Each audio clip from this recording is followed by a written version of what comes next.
Assalamualaikum warahmatullahi wabarakatuh. Innal hamdalillah nahmaduhu wa nasta'inuhu wa nastaghfiruh wa na'udzu billahi min shururi anfusina wa min sayyiati a'malina. Man yahdihillahu fala mudilla lahu ومن يضلل فلا هادي له أشهد أن لا إله إلا الله وحده لا شريك له وأشهد أن محمدا عبده ورسوله وبعد. Terakhir tentang Allah mempersilahkan Adam dan Hawa untuk menikmati seluruh makanan minuman yang ada di surga. Kecuali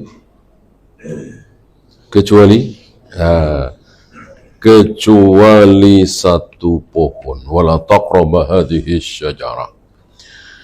Tidak disebut di Al-Quran dan oleh Rasul dan para sahabat itu pohon apa. Sering kita mendengar orang awam menyebut sebagai pohon khuldi. Ini tidak berdasarkan riwayat sama sekali.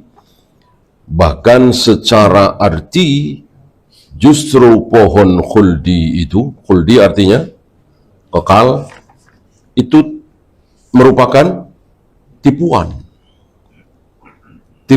dari iblis. Karena iblis menipu Adam dan Hawa, kalau kalian berdua mendekati pohon itu memakan buahnya, kalian akan kekal seperti malaikat. Namanya juga pohon kekekalan, pohon khuldi. Berarti itu tipuan iblis. Allah sendiri tidak menamakan, tidak menyebutkan dalam Al-Quran itu pohon apa. Sesuatu yang tidak disebut oleh Allah dan Rasulnya, maka tidak perlu kita tahu. Kalau kita perlu tahu, harus tahu, tentu sudah disebut oleh Allah dan Rasulnya. Allah Maha tahu, lebih tahu dari kita semua. Kalau Qiyamul Lail berapa rakaat itu kita harus tahu. Gitu ya. Kalau yang membatalkan wudhu itu apa saja kita harus tahu. Riba itu apa saja kita harus tahu. Tapi pohon ini pohon apa namanya tidak harus tahu. Tongkatnya Nabi Musa dari kayu apa? Tidak perlu tahu. Kalau perlu tahu, tentu sudah disebut. Ya. Nah, begitu Adam dan Hawa mendekati pohon larangan itu, langsung apa? Iya, terbuka auratnya, tersingkap, lepas pakaiannya. Ini hukuman langsung. Dan antum masih ingat, awal mula iblis menggoda Adam untuk mendekati pohon tersebut. Kuat apa tidak iblis, Adam menghadapi tipuan godaan iblis? Kuat. Yang tidak kuat Hawa. Nah, disitulah sunnah menjadi sunnah sayyi'ah tentunya. Kalau bukan karena Hawa, maka tidak ada wanita yang mengkhianati suami. Maksud mengkhianati adalah mengajak suami untuk berbuat dosa. Sebagaimana kalau bukan, ini dalam satu hadis ya, dalam satu rangkaian hadis. Kalau bukan karena Yahudi, maka tidak akan ada daging yang busuk. Kebusukan daging diawali oleh kebakhilan Yahudi. Pengkhianatan wanita terhadap suaminya diawali oleh Hawa. Sampai hari ini, ribuan bahkan jutaan suami yang akhirnya korupsi, menipu, kedukun, berbuat maksiat gara-gara istri. Itu bukan satu dua. Maka menjadi istri yang salehah ketika sebaliknya. Jangan bang, itu dosa. Jangan bang, itu nggak berkah. Udah, kita hidup ya begini saja, nggak kebeli mobil nggak apa-apa, asal jangan korupsi. Ini mestinya seperti itu. Istri itu mestinya seperti itu. Ya, kita lanjut 37. Fatalaqa Adamu min Rabbihi kalimat. Kemudian Adam menerima kalimat-kalimat. Ini jamak ya. Jamak mu'anas salim. Kalimatun, kalimatani, kalimat. Seperti muslimatun, muslimatani, muslimat. Jamak mu'anas salim. Adam menerima kalimat-kalimat dari Rabb-Nya, dari Allah. Jadi kalimat itu bukan karangan Adam, tapi dari Allah. Fataba alaih, yang dengan kalimat itu Adam bertaubat. Gimana bunyi kalimatnya? Tidak ada di ayat ini, ada di surat lain. Surat Al-A'raf ya. Rabbana zalamna anfusana wa illam taghfir lana wa tarhamna lanakunanna minal khasirin. Ini taubatnya, kalimat taubat Nabi Adam. Beda lagi kalimat taubat Nabi Yunus. La ilaha illa anta subhanaka inni kuntu minadz zalimin. Beda lagi. Intinya mengakui bahwa saya zalim. Salah satu yang disukai oleh Allah, kita mengakui dosa kita. Mengakui kesalahan kita. Nanti akan dibawakan riwayat oleh beliau, padahal Adam tahu, ya Allah, nanya ya, bahwa dosa ini sudah engkau ketahui, engkau catat, engkau takdirkan. Tapi tetap Adam menyalahkan diri sendiri. Adam tidak seperti orang-orang Mu'tazilah, Qadariyah. Ya, apa salah saya? Kan sudah ditakdirkan. Apa salah saya? Kan sudah ditulis.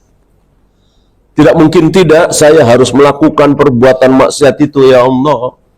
Adam tidak seperti itu. Nabi Yunus tidak seperti itu. Padahal tahu. Ya. Rabbana zalamna anfusana, ya Rabb, ya Allah, kami telah menzalimi diri kami sendiri. Masih ingat? Kezaliman ada berapa? Ada 3 ya. Kezaliman yang tidak akan diampuni, kezaliman yang akan diampuni, dan kezaliman yang tidak akan dibiarkan. Ini jenis kedua, kezaliman yang akan diampuni. Rabbana zalamna anfusana, ya Rabb, kami telah menzalimi diri kami, wa illam taghfir lana, jika engkau tidak mengampuni kami, tidak menyayangi kami pasti termasuk orang-orang yang rugi. Berarti mafhum mukhalafahnya apa? Jika diampuni, jika dirahmati oleh Allah, pasti tidak rugi. Pasti. Walaupun miskin, walaupun sengsara, walaupun keblangsang istilahnya hidupnya ya. Tapi diampuni oleh Allah, dirahmati oleh Allah, maka dia tidak rugi. Ya. Fatalaqa Adamu min rabbih kalimat fataba alaih. Adam menerima kalimat-kalimat dari Allah yang dengan kalimat-kalimat itu Adam bertaubat. Innahu huwat tawwabur rahim. Sungguh Allah tawwab. Kalau taib saja sudah cukup. Ini ditambah tawwab. Qaidah dalam bahasa Arab, ziyadatul huruf, ziyadatul makna. Semakin bertambah hurufnya, semakin bersangatan maknanya. Ya. Isbir, sabir, tasabir. Artinya sama, sabarlah. Ya. Tapi lebih bersangatan lagi. Ya, kita lihat riwayat bagaimana seorang Nabi untuk bertaubat memohon ampun kepada Allah pakai diajari. Ini pelajaran bagi kita bahwa jangan ngarang. Ketika kita mau bertobat, ketika kita memohon sesuatu kepada Allah, lebih baik tidak usah mengarang. Karena di Al-Quran dan Sunnah sudah ada. Ambil saja. Mohon ampun, begini kalimatnya.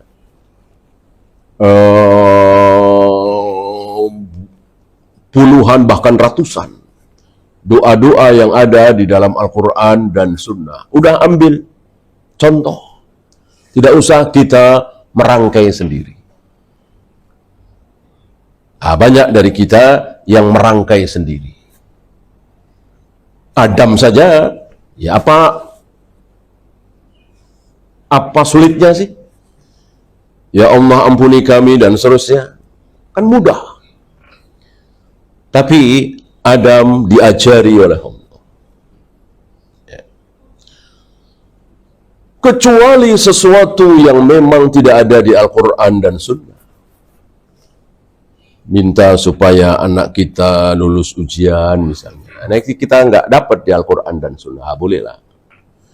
Kalau sudah ada, minta sehat, minta rezeki, minta masuk surga, selamat dari neraka, selamat dari siksa kubur, dan seterusnya. Itu sudah bertebaran di Al-Quran dan Sunnah. Baca, hafalkan, amalkan. Tidak perlu kita merangkai-rangkai sendiri.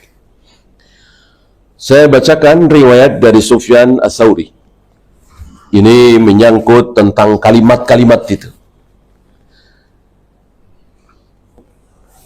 Yang riwayat ini dari Mujahid, dari Ubaid bin Umair, di mana Adam bertanya, Ya Rabb, Ya Allah, khati'ati allati akhta'tu, kesalahan yang aku lakukan ini, kesalahan besar, mendekati pohon larangan, syai'un katabtahu alayya qablu antakhluqani. Apakah sesuatu yang telah engkau tulis, engkau tentukan, engkau takdirkan atas diriku, au syai'un ibtada'tuhu min kibali nafsi, atau sesuatu yang datang dariku sendiri. Ibtada, bada, bid'ah, ya. Mengada-ada. Aku mengada-ada sendiri, larang sendiri, inisiatifku sendiri, aku berbuat dosa tadi, atau sudah engkau tulis, engkau catat, engkau tentukan, engkau takdirkan. Ini pertanyaan Adam. Dijawab oleh Allah, bal syai'un katabtuhu alaik. Itu sesuatu yang telah aku tulis atas dirimu. Sudah aku tulis. Sudah aku tentukan. Bahkan dari awal mula cerita, Allah bilang apa sama malaikat? Wahai para malaikat, akan aku ciptakan makhluk baru bernama manusia diawali oleh Adam untuk tinggal bersama kalian di surga. Begitu? Nanti kalau dia macam-macam berbuat dosa, aku usir dari surga. Begitu? Apa langsung akan aku jadikan khalifah di bumi? Langsung.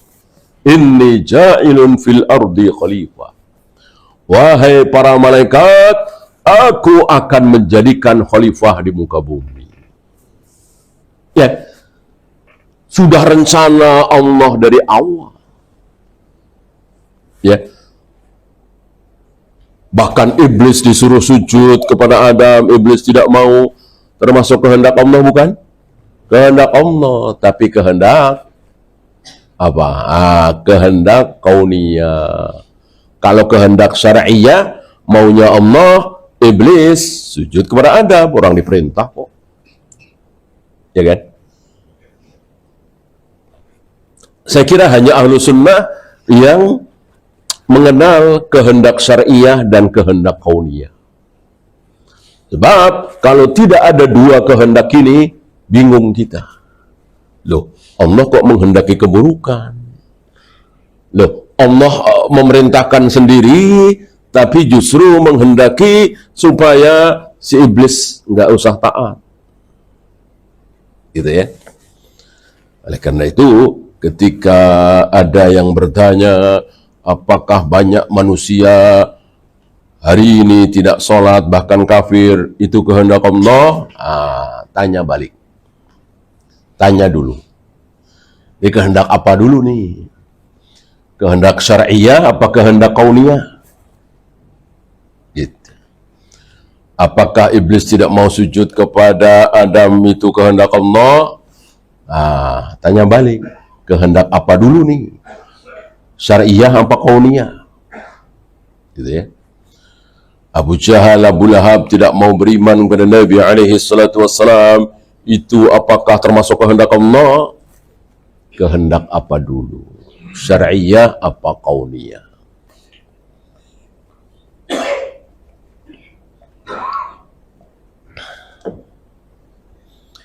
Bal syai'un katabtuhu 'alaika qabla an akhluqak. Apa yang kesalahan yang engkau lakukan itu, wahai Adam, adalah sesuatu yang telah aku tulis, aku rencanakan, aku kehendaki, aku takdirkan sebelum aku menciptakan engkau. Gitu ya. Apa jawab Adam? Apa komentar Adam? Ya. Fakama katabtahu alayya faghfirli.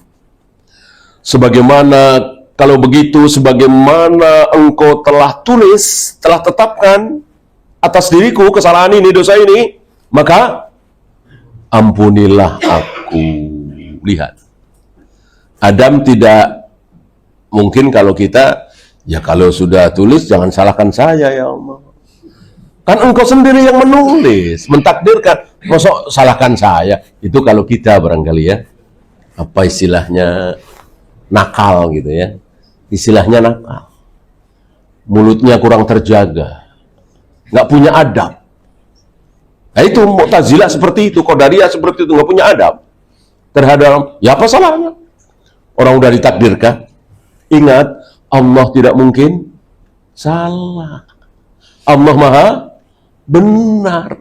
Mau menentukan apapun. Ya taruhlah semua manusia itu tanpa terkecuali Allah masukkan ke neraka semua.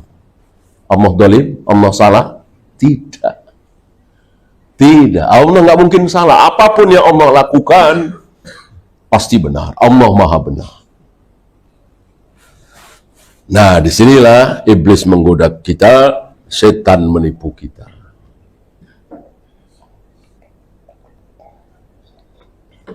Masih ingat ucapan Nabi Ibrahim di hadapan raja yang zalim, ketika si raja bertanya, Allahmu, Tuhanmu itu seperti apa? Dijawab oleh Nabi Ibrahim yang baik-baik. Yang baik-baik, menghidupkan, memberikan rezeki dan seterusnya. Nah, begitu ada yang buruk, pasti pada diri Nabi Ibrahim ada keburukan. Keburukan ini sakit. Sakit kan buruk. Nah, Nabi Ibrahim tidak mengatakan, jika Allah membuat aku sakit, maka setelah itu Allah sembuhkan aku. Tidak kan? Tapi apa kata Nabi Ibrahim? Wa idza maritu fahuwa yashfini. Jika aku sakit, maka Allah menyembuhkan aku. Nabi Ibrahim tidak mengatakan, jika Allah membuat aku sakit. Tidak. Tapi, jika aku sakit. Karena sakit itu buruk, tidak dinisbatkan kepada Allah, dinisbatkan kepada diri beliau sendiri. Sembuh, baik. Maka dinisbatkan kepada Allah, Allah yang menyembuhkan aku. Ya, maka jika antum bangkrut, jika antum celaka, jika antum di PHK, jika kaki antum harus dipotong, diamputasi, ya, jangan bawa-bawa ini kehendak Allah, takdir Allah, tapi salahkan diri kita. Ini karena kelalaianku, ini karena keteledoranku, ini karena aku kurang hati-hati. Itu. Jangan, ini karena kehendak Allah. Allah mentakdirkan aku seperti itu, sampai hal-hal maksiat. Ya. Berbuat maksiat, lalu mengatakan, ini kehendak Allah. Padahal Adam tahu. Langsung diberitahu oleh Allah. Tetap Adam tidak menyalahkan Allah, bahkan menyalahkan dirinya sendiri. Maka minta ampun. Faghfirli.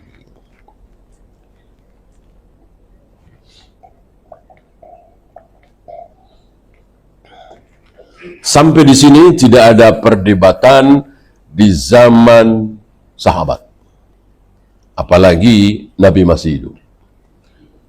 Di akhir-akhir zaman sahabat itu baru muncul. Antum masih ingat kesesatan itu di dalam Islam itu, aliran sesat itu, kesesatan itu makin lama makin ringan apa makin lama makin berat? Makin berat. Kesalahan pertama dalam Islam, firqah pertama dalam Islam, aliran sesat pertama dalam Islam, masih ingat apa? Khawarij. Apakah Khawarij masih mengatakan Allah bersemayam di atas arsy? Masih. Masih mengatakan Allah menciptakan Adam dengan kedua tangannya? Masih. Allah turun ke langit dunia setiap sepertiga malam, Allah menghadapkan wajahnya ke wajah orang yang sedang sholat? Masih. Masih. Takdir ciptaan Allah? Masih. Kesalahan Khawarij belum sampai situ. Kesalahan Khawarij hanya masalah meyakini bahwa pelaku dosa besar kafir. Nggak ada merembet-rembet tentang Allah, nggak ada. Artinya apapun kata Al-Quran dan Sunnah tentang Allah, Khawarij ikut. Sama seperti Rasul dan para sahabat Ahlus Sunnah. Kesalahan Khawarij di situ. Cuman di situ. Oleh karena itu, selesai menghabisi Khawarij, membantai Khawarij, cuman ada 11 atau 12 yang lari, ya, artinya tidak habis 100%. Dan yang 12 inilah yang akhirnya meneruskan keyakinan sesat Khawarij sampai hari ini. Ali bin Abi Thalib ditanya, engkau memerangi Khawarij, membantai Khawarij, apakah menurut engkau Khawarij telah kafir? Ali bin Abi Thalib menjawab, belum. Belum kafir. Karena keyakinan Khawarij tentang diri Allah sama dengan Rasul dan para sahabat Ahlus Sunnah. Tidak seperti hari ini. Ya. Bukan Khawarij, tapi tidak meyakini kalau Allah bersemayam di atas arsy. Tidak meyakini kalau Allah turun ke langit dunia setiap sepertiga malam dan seterusnya. Nah, setelah Khawarij, ini sudah mulai ada yang membahas tentang Allah walaupun sekedar kehendaknya. Tentang Allah bersemayam di atas arsy tidak diotak-atik. Tentang Allah menciptakan Adam dengan kedua tangannya tidak diotak-atik. Tentang Allah membolak-balikkan hati manusia dengan dua jarinya tidak diotak-atik. Yang diotak-atik apa? Kehendak Allah, takdir Allah. Meyakini mengatakan bahwa takdir Allah, takdir itu ciptaan manusia sendiri. Apa? Qadariyah. Muncul setelah Khawarij lebih besar. Dan lebih besar lagi dari Qadariyah, itu seluruh sifat Allah dibahas dan akhirnya ditolak. Allah tidak bersemayam di atas arsy, Allah tidak turun ke langit dunia setiap sepertiga malam, Allah tidak menjadikan Ibrahim sebagai khalil, Allah tidak. Padahal dalam Al-Quran dan Sunnah yang mengatakan Allah tidak, banyak apa sedikit? Sedikit sekali. Ya, kebanyakan Allah Ar-Rahman, Allah Ar-Rahim, Allah bersemayam di atas arsy, Allah begini. Yang Allah tidak, itu sedikit. Barangkali antum masih ingat, Allah tidak tidur. La ta'khuduhu sinatun wala naum. Tidak ngantuk, tidak tidur. Apalagi? Tidak beranak, tidak diperanakkan, lam yalid walam yulad. Ya. Apalagi di hadis, tidak bosan. Allah tidak bosan sampai engkau sendiri yang bosan. Ya. Allah tidak pernah bosan. Walaupun kita habis bertaubat, maksiat lagi, kemudian bertaubat lagi, maksiat lagi, Allah tidak pernah bosan. Sedikit sekali yang pakai tidak. Hari ini kalau antum baca kitab-kitab akidah tauhid versi Asy'ariyah, versi Maturidiyah, versi Mu'tazilah, itu banyak tidak. Allah tidak begini, Allah tidak begini, Allah tidak begini, Allah tidak begini. Ya.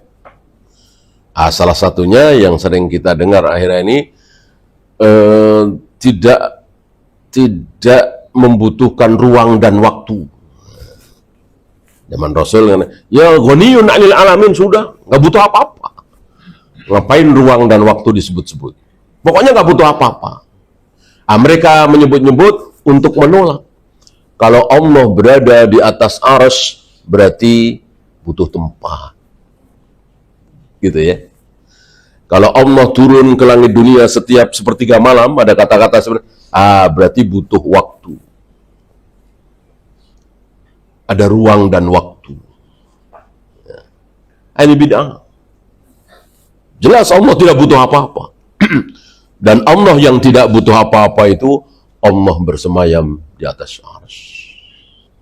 Allah turun ke langit dunia setiap sepertiga malam.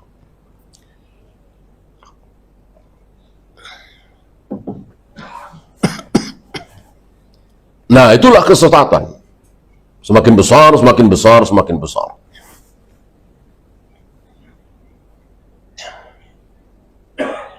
Maka nanti di akhir zaman ada orang nih kelihatan, orang kelihatan, dan ciri-cirinya sudah disebut oleh Nabi. Orang itu rambutnya keriting, matanya buta sebelah,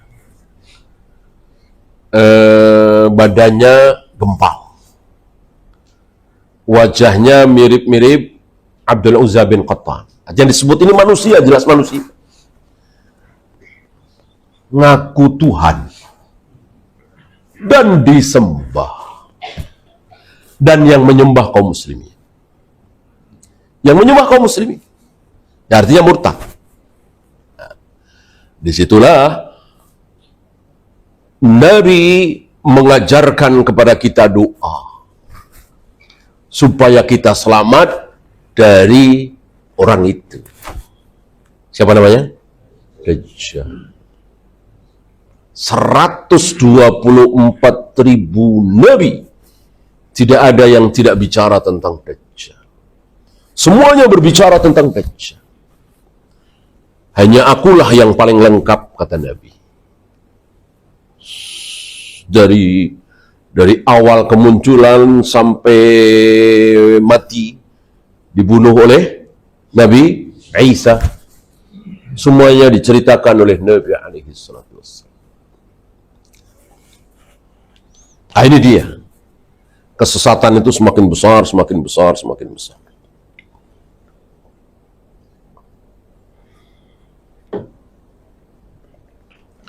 Ada riwayat lain.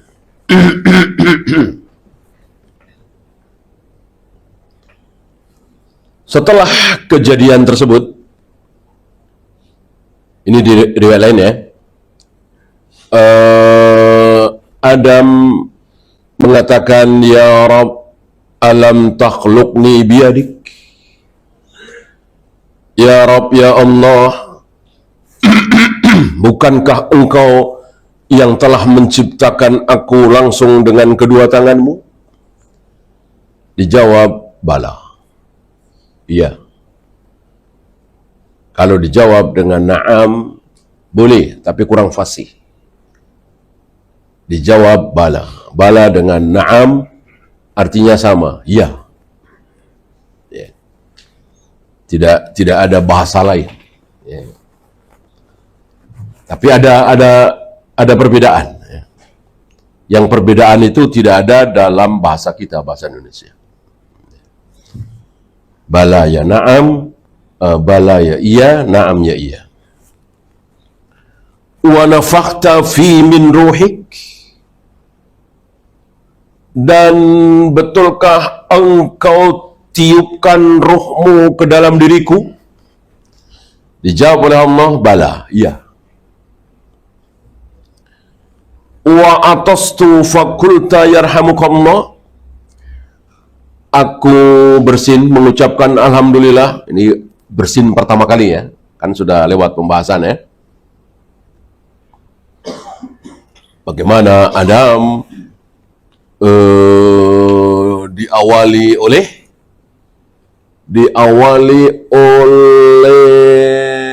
patung, ya kan, tanah dibentuk seperti manusia. Ya apa kalau bukan patung ya? Betul-betul awalnya seperti itu. Dari berbagai macam tanah.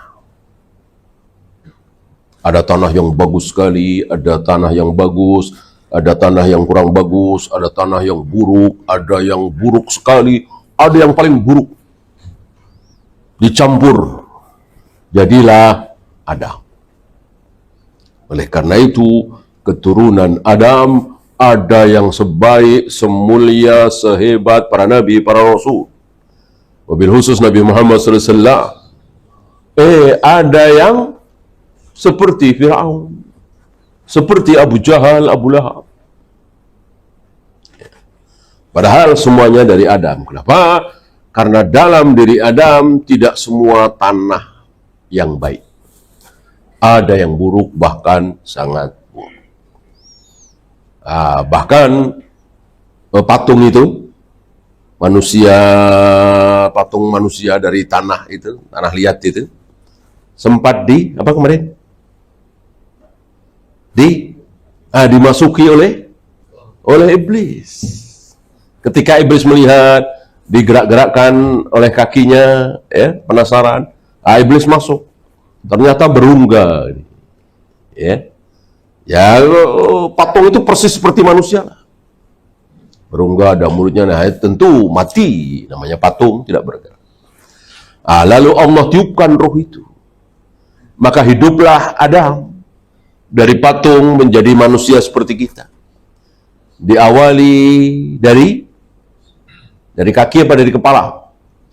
Dari kepala. Kepala hidup, wajah hidup, dagu hidup, ya, leher ke bawah masih mati ya. terus leher hidup, dada hidup, sudah seperti kita. Sampai pusar. Baru sampai pusar, Adam sudah bangun. Buru-buru. Ya. Maka menjadi sifat keumuman manusia buru-buru. Banyak dari kita itu pengennya buru-buru. Kurang sabar. Allah punya murka. Mohon ampun.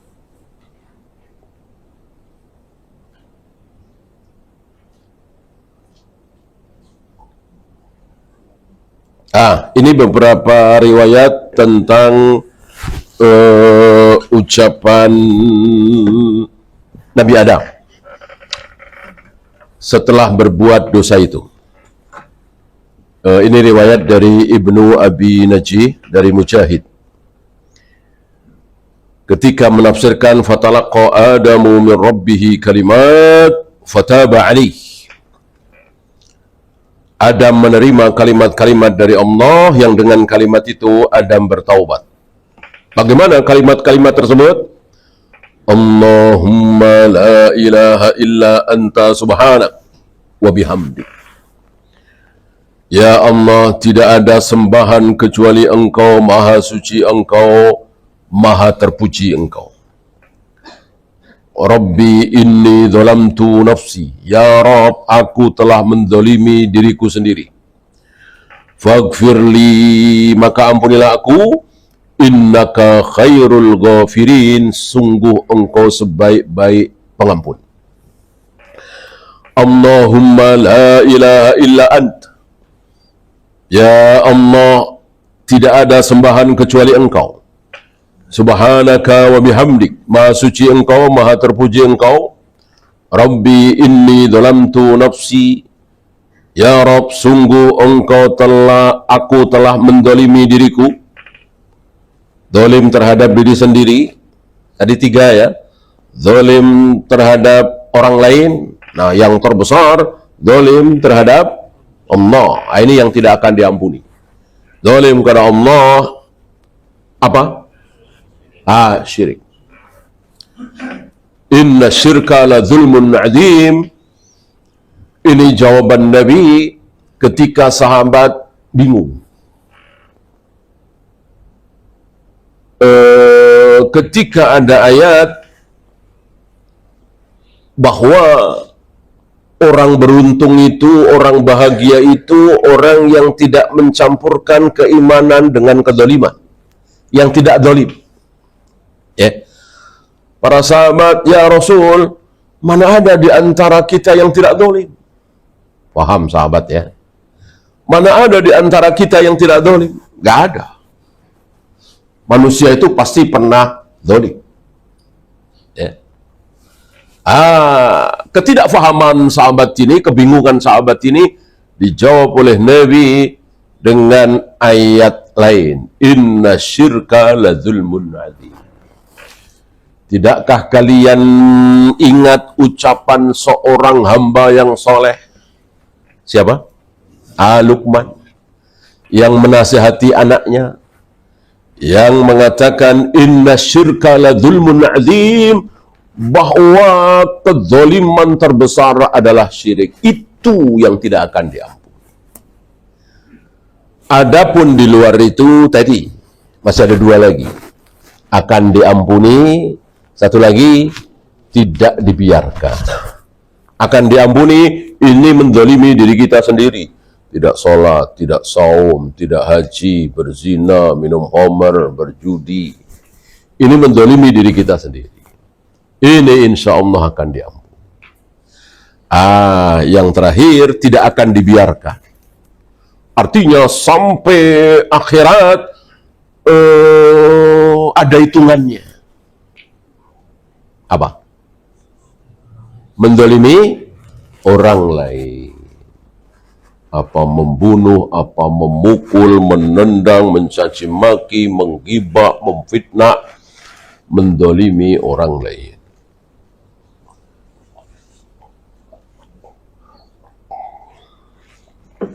Ini tidak akan dibiarkan. Jangankan manusia, kambing yang bertanduk, yang mendolimi kambing yang tidak bertanduk, Allah tidak biarkan. Allah akan adil. Allah akan berikan kesempatan kepada kambing yang tidak bertanduk untuk membalas kezaliman kambing yang bertanduk. Ini sekedar contoh. Artinya, ada macan, ada harimau, ada buaya, ada binatang-binatang buas yang rata-rata kebanyakan mereka saling mendolimi. Nanti akan dibalas. Jadi, yang akan dibangkitkan oleh Allah kelak bukan cuman manusia dan jin, tapi juga hewan. Wa idzal wuhusyu husyirat. Ketika hewan-hewan buas itu dikumpulkan. Tapi tidak ada surga, tidak ada neraka bagi mereka. Setelah kezaliman saling dibalas, Allah matikan semua. Allah rubah menjadi debu. Allahumma la ilaha illa anta subhanaka wa bihamdik Rabbi inni zalamtu nafsi fatub alayya. Ya Rabb, aku telah menzalimi diriku sendiri, maka terimalah tobatku. Innaka antat tawwabur rahim. Sungguh engkau maha penerima taubat dan maha pengasih.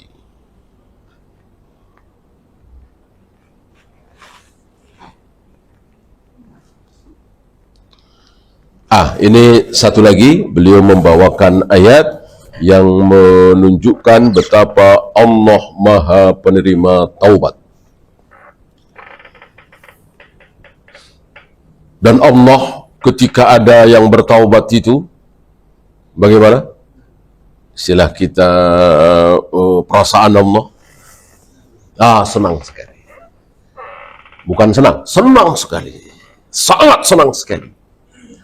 Melebihi senangnya seseorang yang menemukan kembali barangnya yang hilang.